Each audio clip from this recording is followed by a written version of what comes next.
Hi guys, कैसे हैं आप। सर्दी का में मज़ा ले रहे हैं, ठंड का। ठंडी आपके लिए जो है बेटर चल रही है और इस ठंड से बचें आप और प्रिपरेशन जो करते रहें, अपनी सेहत का ख्याल रखते रहें।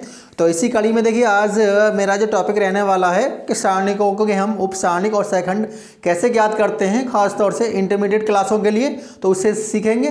तो देखिए टॉपिक्स है हमारा सारणिकों का उपसारणिक एवं सैखंड ज्ञात करना। तो देखिए यहाँ दो क्वेश्चन लिए हैं और मैं दोनों क्वेश्चनों को समझाऊंगा बहुत ही सिंपल वे में। बात करते हैं हम पहले क्वेश्चन की।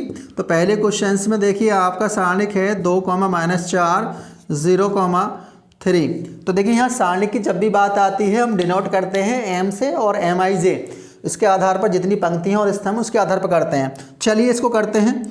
तो यहाँ हम उपसारणिक की बात करते हैं तो M11, इसका मतलब है कि पहली पंक्ति का पहला अवयव।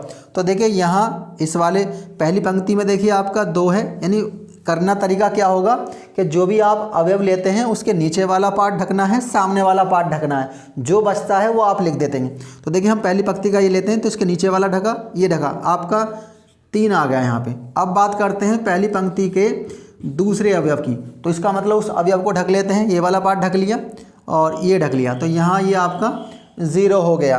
अब बात कर लेते हैं M21, इसका मतलब है कि दूसरी पंक्ति का हमें पहला अवयव। तो देखिए दूसरी पंक्ति का पहला अवयव 0 है, तो इसके जो सामने वाला पार्ट ढक लिया, ये वाला सामने, और इसके ऊपर वाला पार्ट ढक लिया। अब आपका बचता है -4। अब बात करते हैं M22 की। तो यहाँ आपको करना क्या है कि दूसरी पंक्ति का दूसरा अवयव यानी 3, उसके ऊपर वाला पार्ट ढक दिया और वो पूरी लाइन ढकती, आपका बचा क्या है 2। तो यहाँ ये जो है इस सारणी के उपसारणिक निकल जाते हैं। अगर बात करते हैं हम इसकी सैखंड की, तो देखिए यहाँ कुछ नहीं करना आपको, जो ये मान निकले हैं उन्हीं के आधार पर निकालेंगे। तो जैसे सैखंड की बात करते हैं हम डिनोट करते हैं A से, A11। आपको ध्यान रखना है जो भी उपसारणिक आए हैं, अगर देखिए इनका जो सम है वो सम बैठता है तो हम क्या करेंगे, उसमें प्लस का साइन चेंज नहीं करेंगे। और मान लीजिए इनको जोड़ने पर अगर विषम नंबर आता है तो जो भी साइन है हम उसका अपोजिट कर लेंगे। तो देखिए यहाँ पर 1 और 1 2, तो ये तो सम है, तो ये इसका मतलब A113 रहेगा। अब बात कर लेते हैं A12 की। तो 12 में देखते हैं कि इन दोनों का जो सम है एक विषम संख्या है, तो जो भी हमारा मान दिया होगा उसका अपोजिट करेंगे। अब 0 दिया है तो 0 का तो अपोजिट 0 ही रहने वाला है। बात कर लेते हैं A21 की। तो इसका मतलब है दूसरी पंक्ति का पहला। तो इनको जब ऐड करते हैं तो ये कितना होता है 3, एक विषम नंबर है, तो जो भी इसका उपसारणिक दिया होगा उसका साइन हम बदल देंगे। तो ये माइनस का दिया है तो हम इसे क्या कर लेंगे, +4 कर लेंगे। अब चलते हैं A22 पर। अब इन दोनों को जोड़ते हैं तो इसका मतलब ये 4 बैठता है, इसका मतलब इसका जो उपसारणिक होगा उसमें कोई बदलाव नहीं होगा, इसका मतलब ये आपका 2 ही रहेगा।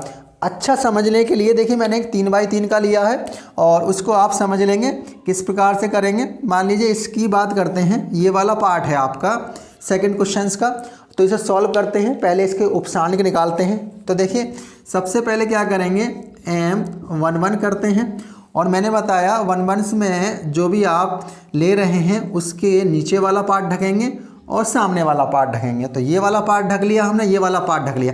अब आपका बच क्या जाता है, ये 5 -1 1 2। अब देखिए 2/2 का है ये आपका, तो इसके लिए मल्टीप्लाई जो करेंगे पहले इस तरह से करेंगे, 5 दूनी 10 हो गया। और दूसरी साइड की जब मल्टीप्लाई करेंगे तो बीच में माइनस का प्रयोग करेंगे। तो देखिए ये -1 आता है, एक माइनस बीच में है तो प्लस का 1, तो ये हमारा 11 हो जाता है। बात कर लेते हैं M12 की। इसका मतलब है पहली पंक्ति का दूसरा। तो देखिए ये नी वाला पार्ट ढक जाएगा, ये ढक जाएगा। आपके अवयव बचते हैं 3 -1 और 0 2। अब इसको जब हम सॉल्व करते हैं M12 पे तो ये कितना हो गया 6, और देखिए 0 की किसी में मल्टीप्लाई करेंगे तो ये तो 0 ही रहने वाला है, इसका मतलब इसका आंसर जो हो गया 6 हो गया है। अब बात कर लेते हैं M13, इसका मतलब है कि पहली पंक्ति का तीसरा अवयव। तो आप ये वाला पोर्शन ढक लेंगे और सामने वाला अवयव आपके बच जाते हैं 3 5 और 0 1। इसको कैसे सॉल्व करेंगे आप, पहले ऐसे मल्टीप्लाई करेंगे 3 -0, तो ये आपका 3 हो गया, यानी पहली पंक्ति के सारे उपसारणिक निकल गए हैं। अब बात करते हैं दूसरी पंक्ति यानी M21। तो यहाँ देखते हैं कि यहाँ दूसरी पंक्ति का पहला तो ये वाली सामने वाला जाएगा और इसके नीचे वाला गायब कर देंगे। अब आपका बचता क्या है, यहाँ 0 4 और 1 2 इसको भी करेंगे। तो ये देखिए पहले इस तरह से करेंगे तो ये 0 हो गया। दूसरी मल्टीप्लाई करने के लिए मैंने बोला था बीच में माइनस लगाएंगे, तो माइनस के 4 ये आपका -4 हो गया। बात करते हैं M22 की, दूसरी पंक्ति का दूसरा तो ये वाला पार्ट है, ये पूरा गायब हो जाएगा, ये वाला हो जाएगा। तो आपके बचते हैं 1 4 1 4 और 0 2। इसको सॉल्व कर लेंगे आप तो देखिए 2 एकम 2 और -0 यानी 2 ही आपका रह जाएगा। अब देखिए इसमें इसी कड़ी में अगर बात चलते हैं तो ये M23 लेंगे, M23 दूसरी पंक्ति का तीसरा आ गया। तो देखिए यहाँ ये वाला पार्ट है तो ये वाला गया और ये गया, तो इसका मतलब आपका 1 0 0 1, ये आपका बचा 1 0 0 1। तो यहाँ आप इसको कर लेंगे, इस तरह से करते हैं तो ये 1 और ये -0 ये आपका 1 हो जाता है। चलिए तीसरी पंक्ति पर आते हैं उपसारणिक के लिए, M31 करते हैं। तो देखिए ये लाइन आपकी जाएगी और ये ऊपर वाला जाएगा। आपके बचते हैं यहाँ पर 0 4 और उसके बाद में 5 -1।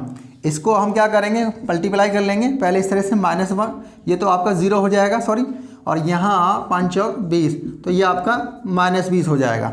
बात कर लेते हैं यहाँ M32 की, तो तीसरी पंक्ति का दूसरा निकालना है। तो ये वाला पोर्शन गया और ये गया।